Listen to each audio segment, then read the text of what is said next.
Hi, everybody. How are you? Hi. How have you been? It's been a while. Nice to have you back. Okay, I'd like to start with mentioning the Secretary's trip to Ottawa, Canada today. As you know, Secretary Tillerson is in Ottawa, making his first trip to Canada as the Secretary of State. Secretary Tillerson is joined on this first trip by Principal Deputy Assistant Secretary Paco Palmieri. Many of you know him, and they were welcomed by Ambassador Kelly Craft. While in Ottawa, the Secretary is meeting with Foreign Minister Freeland and several other senior Canadian officials as part of our ongoing and close relationship between our two countries. During the meetings, they discussed a range of issues, including mutual prosperity, defense and security, and our shared concerns on global issues, including North Korea and the ongoing situation in Ukraine. On North Korea, the Secretary and Foreign Minister talked through upcoming plans to convene the United Nations Commanding Sending States meeting in January. We still don't have the specifics nailed down, so I won't have anything additional for you on that, but as soon as I do, I will certainly bring it to you. That group will include South Korea, Japan, and other key affected countries to discuss how the global community can address North Korea's threat to international peace. Lastly, they spoke about the importance of border security and our mutual economic relationship. In addition to that, I want to draw your attention to something that we addressed last week, but unfortunately the situation has not improved in Ukraine. I want to draw your attention to the dire humanitarian situation and the spiraling violence in eastern Ukraine. Last night, Russian-led forces shelled the town of Novohlonsk with Grad rockets, wounding 8 civilians and damaging dozens of homes, a school, and also a playground.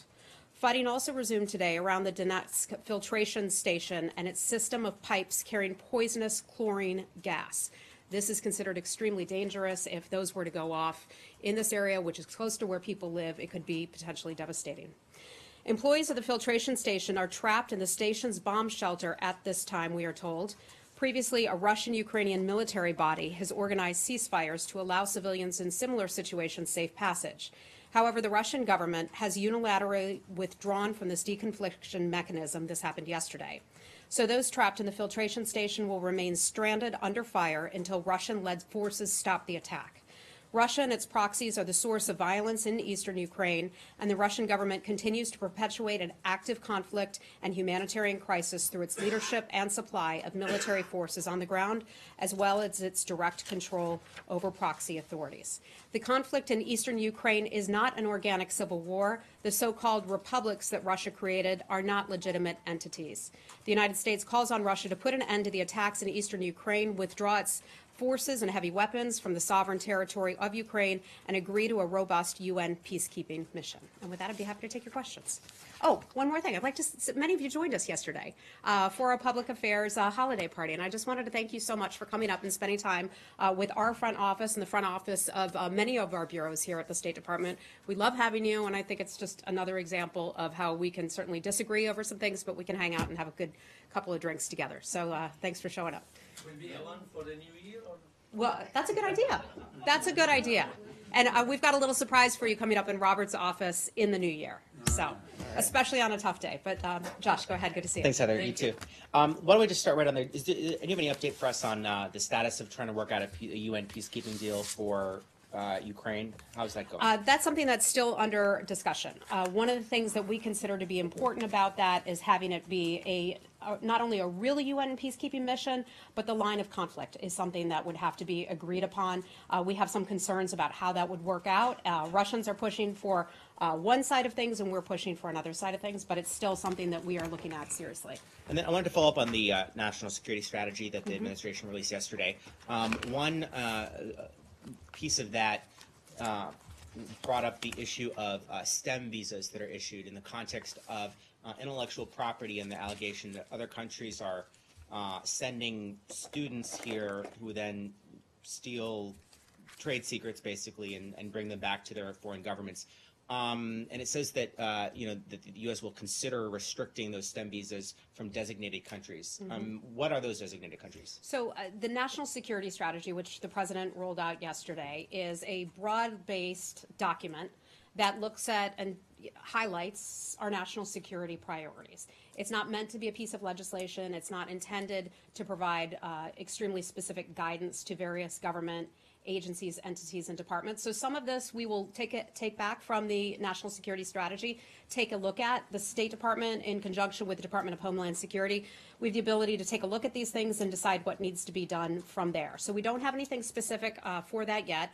I can tell you, however, that our U.S. embassies and consulates are continuing to process visa applications as we normally would. So there has been no change at any point yet. No changes have been made. Security screening and vetting is something that you all know well that is constantly reevaluated. It's constantly evolving and changing within various environments. So if I have anything new for you on that, I'll certainly bring that to you. Sure. New visa steps aside then, can you tell us, which countries are considered at a larger risk for that kind of problem? To my knowledge, that has not been determined in any kind of way. Perhaps I missed something, but in that document, I don't recall having seen any specific countries mentioned. So I think some of that will just, U.S. government will take a look at that. And then on that issue, and one of the countries that comes to mind for a lot of people because of its focus in the NSS was China.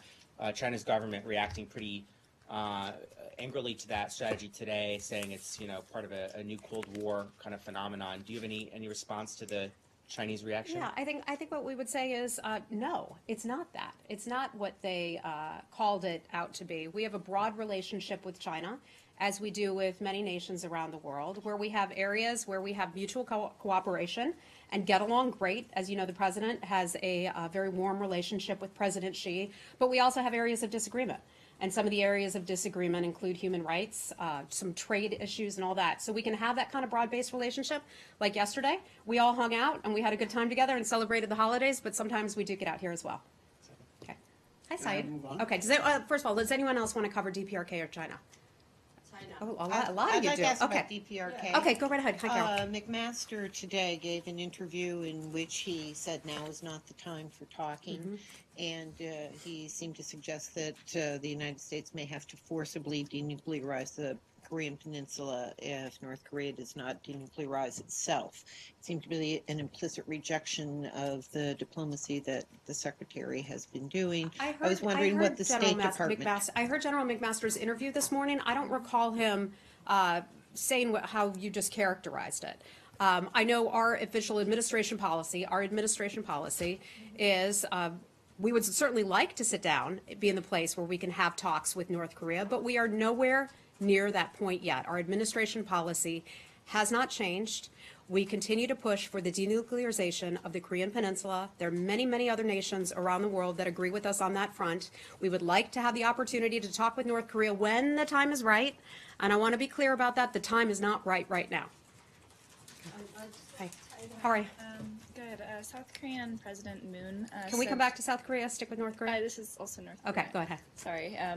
They said that the U.S. and ROK are considering postponing military exercises until after the Winter Olympics.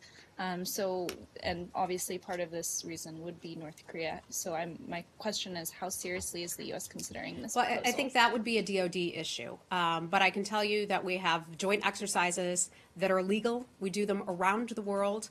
We do them with many other countries, and those are to maintain our readiness and to be able to make sure that we are ready in the event of a worst case scenario. But that's something that would just be handled by DOD. Okay. Anything else in ROK? Korea. Okay. Hold on. Hi, Connor. Just something else, White House official said, Tom Bossert, the Homeland Security advisor, said that President Trump has used just about every lever you could use, short of starving the people of North Korea to death, to change their behavior. So we don't have a lot of room left to apply pressure to change their behavior.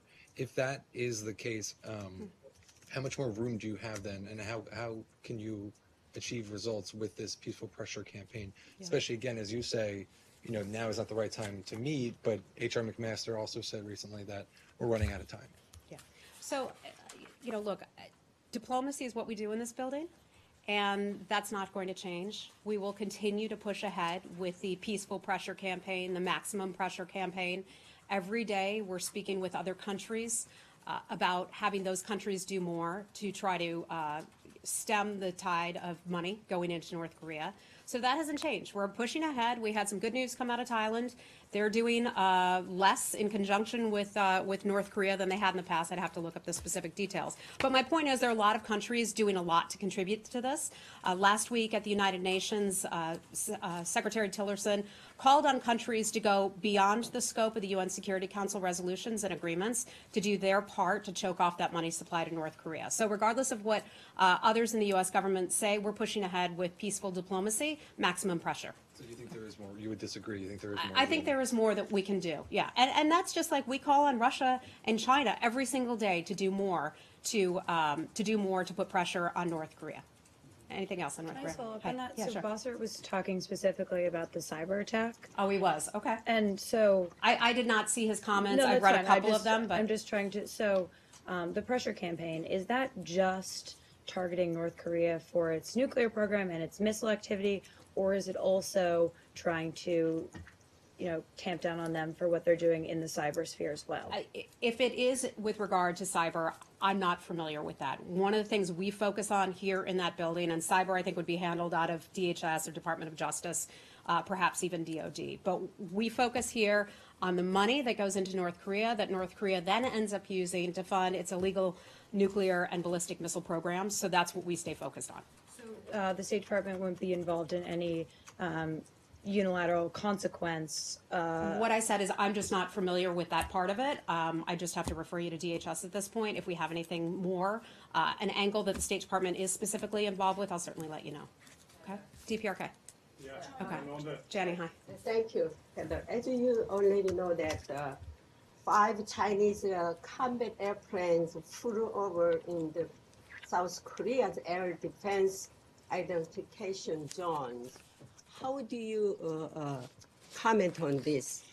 I'm sorry, tell me. 5 Chinese combat airplanes flew over in South Korean air defense identification zone. So how do you comment? I'm sorry, I on just this? don't have anything for you on that. I'd refer you back to South Korea or to the government of China. Do you think this action is like threatening South Korea? I don't have any specifics on that for But you. would So you- I don't want to comment on it because I just don't have any specifics for you. Okay. Okay. Hey, how are you? Yeah. For just a second longer. Wait, Afghanistan? North Korea. Oh, North Korea. Okay. Yeah. Sure. Secretary Tillerson pretty much signaled a willingness to have talks with North Korea recently, saying as much, as, hey, you want to talk about weather? Let's talk about weather. I wanted to ask if you reached out to the North Koreans directly via diplomatic channels, either in New York or someplace else, to suggest having talks other than making those public, announcements. First, let me tell you, our U.S. government policy has not changed. We are not going to be sitting down for talks with North Korea at this time. They're showing no interest. They're showing no willingness to sit down and have conversations with the U.S. government. In terms of your question about whether or not any U.S. government official or representative sat down and had a talk with North Korea while at the United Nations, the answer is absolutely no. The Secretary did address publicly the North Korean permanent representative, and he said to him, among other things, any notion that the source of tensions on the peninsula are the fault of one party, because some have blamed the United States for the deplorable conditions in North Korea. There's one party that has carried out illegal detonation of nuclear devices. There is only one party that continues to launch intercontinental ballistic missiles in violation of UN Security Council resolutions, overflying other sovereign nations, Japan, threatening civil aviation security, because these launches are undertaken with no notification. So the Secretary addressed him publicly, but the U.S. government has had no other conversations. Okay. Shall we move on to another issue? What Okay. about China? Okay. All right. So just calling China and Russia the rival powers in the national... Start your question again. I'm sorry. I mean, my question is that just calling China and Russia the rival powers in the national strategy reports. So does it signal any policy change from the U.S. government towards the countries? About the national security strategy? Yes. I think I would just go back to the president and his team and our folks at the National Security Council outlined 4 pillars of our national security strategy. And among those are just, what we've talked about already. taking a look at other nations and determining other nations and where we have areas of agreement and where we have areas of disagreement, and how we will, it may seem messy to some people, but we'll work together with some countries in areas where we have agreement, and we will continue to call out countries and in areas where we have a disagreement. So I think I've stated that already, and the President's comments were clear. Okay, let's move on. Hi, Saeed.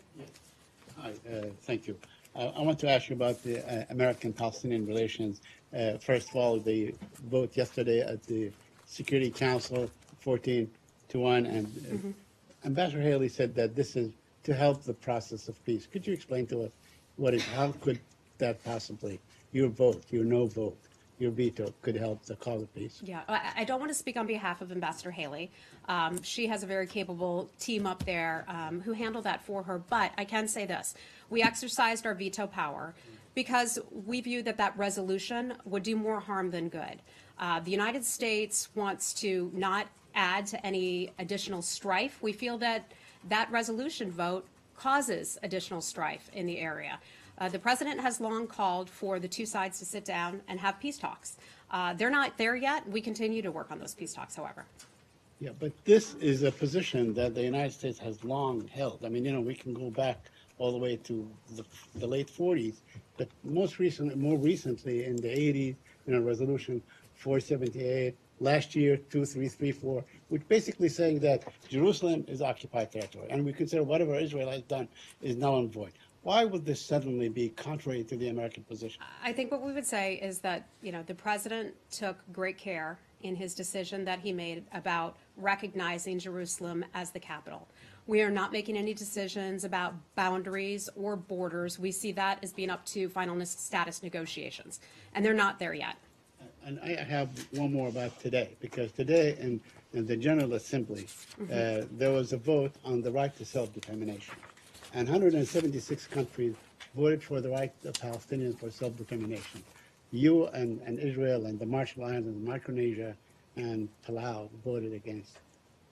I mean, the right to self-determination is basically an American concept. It is an American principle. It has been pioneered and put forth by the United States. Why would you oppose the right to self-determination of the Palestinians? Well, I think we would support, in terms of that, the United States is supporting something that both sides have to be able to live with and be able to agree with, the Israelis and the Palestinians. So when we get to the final status negotiations, when I say we, I just mean the Israelis and the Palestinians, and we're happy to help support and facilitate those talks, and we have people hard at work at that. But they have to decide, they have to come up with something that's going to work for both sides. And I promise my final question, sorry, Michelle. My final question. She shares. I wanted to ask you if there is any ongoing talks or contact with the Palestinian leadership at the present time. Yeah, I could just tell you that we look forward to having additional talks with the Palestinians. We were at a hopeful point with Mr. Abbas at the United Nations earlier this year. We had positive conversations about the peace process. Relationships between the United States and other nations have their peaks and their valleys. Some days are better than others, but we look forward to continuing those talks, and we're confident that we'll be able to do that. Okay, Laura, you want to talk about? Yeah. I'm sorry, Michelle. Did you have a question about this? Yeah, quickly. Okay. Sorry. She's been so patient. It's okay. I don't care. We heard Ambassador Haley say that this resolution was an insult that won't be forgotten. How does the State Department view that statement? Do you agree with that? And it kind of sounds like a threat of some kind. I don't have Ambassador Haley's comments directly in front of me, so I don't want to speak on her behalf. I know that one of the things we've been extremely focused on today is the Secretary's travels up to Canada to handle issues related to North Korea. We have a whole world in front of us. That's just not something I have anything for you on. Okay, and so when you say that the resolution itself does more harm than good and causes more strife, well, those parties feel like the U.S. declaration does the same thing. So if the U.S. is going to make a statement like that many feel, including the U.S.'s closest allies, causes more harm than good at this time. Why would the U.S. have such a problem with a resolution that simply expresses the opposite opinion? There's certainly other nations are certainly welcome to support resolutions just as they did. And that's sort of, they have the right to the free speech. They have the right to make the votes and choose the votes that they decide to put forward and vote for. And we have the right to vote the way that we choose. And we made that decision. But calling it for the U.S. side to call it an insult that won't be forgotten, it kind of seems like the U.S. has something in mind or some kind of retaliation for that. I don't have anything for you on that. I would just have to refer you to US-UN. Okay, thanks. Lori, go ahead. The Dutch Prime Minister recently called on Baghdad to end its ban on flights to and from Kurdish airports, saying that it was getting in the way of Dutch military operations. Do you agree with that position? Do you think the ban should end, whether for military or humanitarian reasons? Yeah, I was looking into this and talking to some of our experts who cover Iraq about this very issue earlier today. And I think this goes back to something that for a couple months now, we've been calling for Iraq and Erbil to sit down and have talks. And I feel like we say this about a lot of nations, but it's really a perfect example in Iraq. That is a situation where they need to work it out themselves. I understand under the Iraqi constitution that the central government of Iraq has management over the airports throughout the country. That's my understanding of the Iraqi constitution, not only the airports, but also the borders. But for that very reason, it's even more important for Erbil and Baghdad to sit down and have talks about the status of its airports. And you've been saying that for so long, and I've got a different understanding of the airports, but anyhow. Okay. I think it's joint operations, but whatever. You've been saying that for so long. The Iraqis do nothing. In fact, they increase the punitive measures on Kurdistan and show no regard whatsoever for your calls for dialogue. Don't you think it's time to publicly pressure Iraq? For example, the German foreign minister, when the prime minister of the Kurdistan region just visited there, said, we're going to make our aid to both of you, Baghdad and Erbil, contingent on a dialogue. Are you inclined to up your pressure? Because so far nothing has happened. Well, we have spoken about this a lot here. I think you've asked me about it at every briefing, since this happened. We continue to talk with the countries. I mean, with Erbil and Baghdad, we continue to talk with them and urge them to sit down and have conversations. In terms of punitive measures, such as withholding money or anything, we never forecast that. I'm not saying we would do it at all, but we just continue to ask the countries to sit down and have a conversation. It's ultimately hurting themselves by not sitting down. We hope that countries would see the wisdom in that. If in a month from now we have the same conversation, is there anything you're prepared to do to put more pressure Lori, on Baghdad? I think that's a hypothetical. We'll just follow it and see what happens then. Now. Okay. Okay. Honduras, the opposition leader, is here in town urging you not to recognize Hernandez's reelection. Does the U.S. believe that this vote should be, that there should be a revote? Yeah. So there are a couple entities which have looked at that election, and they've come up with a little bit of different information about how they regard the election. We're continuing to look at both of their responses, the OAS and the European Election Commission, I believe it's called, to determine our position on this. I can tell you Honduras' Supreme Electoral Council, it declared the incumbent presidential candidate Juan Hernandez as the winner. The process overall is underway. There's that 5-day period in which that's established under Honduran law, and that's when people can present challenges that they might have to the election result. One of the things that we're doing is having conversations with both sides, the opposition and the incumbent, to ask them to refrain from any provocative talk. We're calling on both sides to not commit any kind of violent acts. I can confirm for you that our Deputy Assistant Secretary for Western Hemisphere, John Creamer, met with the opposition alliances, Salvador Nasrallah, yesterday. Yesterday was December 18th, right? But I want to point out and be clear about this, that we regularly meet with many individuals from the government in Honduras. Since the election, we've met with candidates on both sides regularly. Once more? Well, look, there are two different electoral bodies, if you will, that have looked at this. My understanding is that they've come up with different results at this point. We're just taking a look at all that. We're not ready to make a call right now. They're in that 5-day period, and so we're going to wait and see what happens then. I have Okay. one other question Yeah, go on ahead. another topic, on Egypt, because there was a woman here who came to the State Department a couple weeks ago. Her parents are both green card holders and jailed in Egypt. There are about 20 other Americans who are jailed in Egypt, and many were hoping that Pence would raise that on his trip, though he's postponed it for now. What's the State Department doing on that front? on I'm not American familiar with that citizens? case. I can just look into it and get back with you. I don't recall that individual you mentioned having been at the State Department, but let me see what I can find for you about that, okay? Thank you. Okay. Hi. Yeah, Senator Tim Kaine sent a letter to Secretary Tillerson and Mattis expressing his concern that U.S. forces and coalition forces in Syria are switching from anti-ISIS mission to an anti-Iran and proxies mission. What would be your answer to that? You said that Senator Kaine sent a letter to Secretary Tillerson about this? And Mattis. I've not seen this letter supposedly going to Secretary Tillerson. I'm just not familiar with it. Okay. Hi. Yeah, hi. I'm switching to Burma, Myanmar. Okay. Ask you about the two Reuters journalists who have been detained there.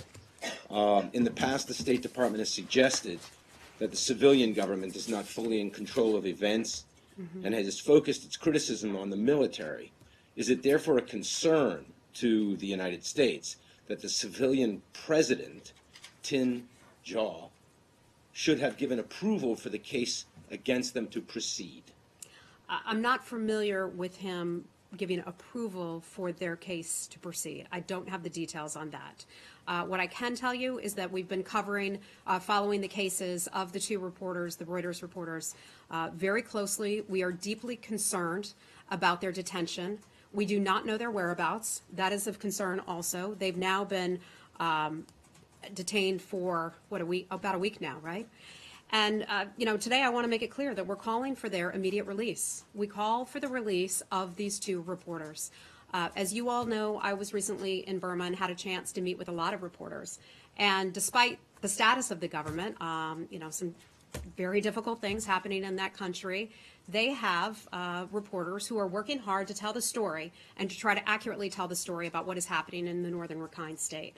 I met reporters who represent a free and fair press over there. Not all of them do. Some of them have a state component to them or are heavily influenced by the state.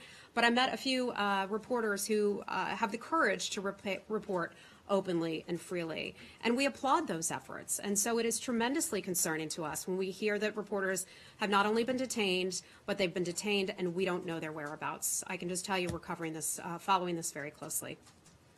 Okay. Anything else on Burma? Okay, go right ahead, sir. Hi. Thank you, Heather. My name is Mushfiqullah. I'm representing Just Newsbery. Right groups. You know what? Let me pause you for 1 second. I just want to add one more thing to that. It is our understanding that the families do not know about their loved ones' whereabouts. I mean, imagine that. You're a family member. Your child, your husband, your brother is reporting, and you're just trying to tell the story. You're reporting, you're detained, and you don't know where that loved one was. I cannot imagine, as a mom and a former reporter, what that would feel like. And so I hope that the government of Burma will let us know how they're doing and let the families know how they're doing. Sir, go Thank you, ahead. Heather. Human Rights Watch has claimed satellite images shows that dozens of Rohingya villages were burned the week Myanmar signed an agreement with the Bangladesh to repatriate hundreds of thousands of refugees. The evidence that villages were still being damaged as late as 2nd December contradicted assurance by the Burmese government that violence had ceased and that the Rohingya could safely return to Myanmar, the watchdog said. Bangladesh and Myanmar signed an agreement on 23rd November to being the proceed of repatriating some of the estimated 6,500,000 refugees who fled Myanmar in the past 4 months. Do you think with this reality, it will really work for repatriating the Rohingya refugees from Bangladesh to Well, their homeland? that's one of the things that we hope for eventually. We hope that the refugees will eventually be able to go home to Burma. More than 600,000 of them have been forced across the border since August alone, and now it's December. Bangladesh has been so generous in accepting hundreds of thousands of refugees. The U.S. government has provided significant financial assistance to help with that. I want to be clear that that financial assistance goes directly to aid groups. That financial assistance does not go to the individuals. I want to be clear about that. In terms of the repatriation plan, we'd like to see the plan. We've heard about it in concept, but one of the things that would be important to be in that plan is the voluntary, safe, and dignified return. So it has to be voluntary. People have to feel like it's safe to go home. If they don't feel like it's safe to go home, it's probably not going to be safe to go home. They have to have a dignified return. That means treating the people well as they decide to return home. It also needs to be voluntary. They can't be forced to leave one country to go to another country. They have to feel safe and ready to go home. We don't think that that situation calls for it just yet. Unfortunately, I think it's probably not safe for them to go home at this point, but we're continuing to assess the situation and continuing to have our conversations, not only with the Bangladesh government, but also with the Burmese government. Okay. Anything else on Burma and Bangladesh? Okay. On Mexico? Oh, yeah. Hi. There was just a bus crash involving cruise ships in Mexico. Are you guys hearing anything about that and the possibility that there could be American casualties? Yeah. I have some notes on that because I heard about that not long before I went out, before I came out here to talk with all of you. There was a bus crash, and it was an accident, I would say, involving a bus that was contracted by Royal Caribbean Cruise Lines. It was in Quintana Roo, Mexico, which, as I understand, is close to Cancun. Thank you. We've heard certainly about that. We're following it very closely. We would want to express our condolences to all of those who've been affected by that. It's certainly a tragedy. We know that lots of families and individuals are traveling this time of year when people go to have fun and they get a few days off, certainly for vacation at the holiday time. We're continuing to monitor that situation. We're working with local authorities. Some of our officials from our U.S. Embassy, or perhaps it's our mission, are on their way there to better assess the situation and to speak with government officials to see how we can help and try to determine if there are any U.S. citizens who are involved. So that we just don't know yet. You don't know that Americans are involved I do not at this know. point? Okay, thanks. Yeah. Question on Yemen. Okay. Yeah, yesterday both We're all over the map today, I know, aren't we? Sometimes Yes. Okay. it's the end of the midweek. Yesterday, both the government of the United States and United Kingdom called on the Saudi coalition to let up and allow humanitarian supplies and aid to go through to Sana'a and other places. Could you explain to us what you're doing in terms of talking to the Saudis to convince them or to allow this aid to go through? Yeah, I'm glad you asked about it. It's an area that we care a lot about. We have had many conversations with the Saudi government. We've put out numerous statements from the State Department. The President has as well. The President put one out about a week ago on the humanitarian situation in Yemen. Just last Friday, our Deputy Secretary, John Sullivan, along with USAID Administrator Mark Green, held a meeting with humanitarian aid groups to try to get more information about what's happening. You know, when we talk about where we get our information, part of that is, you know, from our people on the ground in any given country, but part of that is also talking with aid groups. And we hear from aid groups about the situation on the ground. The situation is certainly dire there.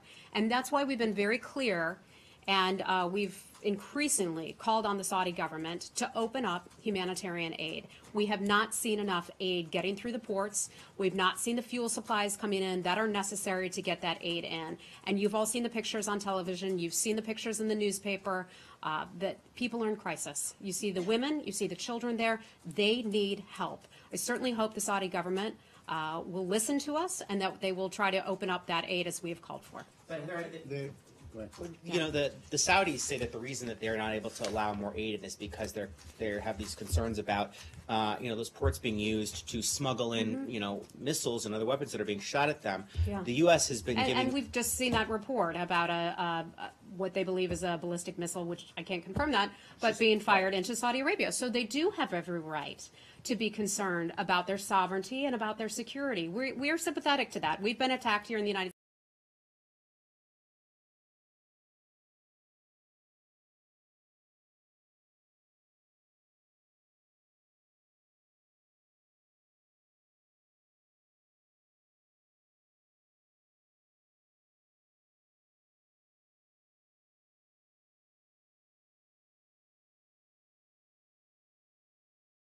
humanitarian aid, but better keep out the weapons? Because it seems like they're working at cross purposes. Yeah, I would assume we are. Some of those conversations might be had between DOD and the Saudi government. We have a good relationship with the Saudi government. You all know that.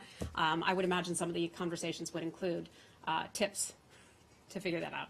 Okay, we've got to wrap it up. But just on that, given yeah. the Saudis' restrictions, is it the U.S.'s view that Saudi Arabia is in part responsible for the famine and for the deaths of these civilians? I'm not going to go as far as saying that, but what they can do is that they can open up humanitarian aid and they can allow it to get through to the people who need it most. Okay, Lali, and we got to wrap it up. About a month ago, U.S. issued a statement asking Pakistan to re-arrest Hafiz Saeed, the Lashkar-e-Taiba leader. He's still freely roaming around the country. What do you have to say on that? Has Pakistan listened to U.S. asks?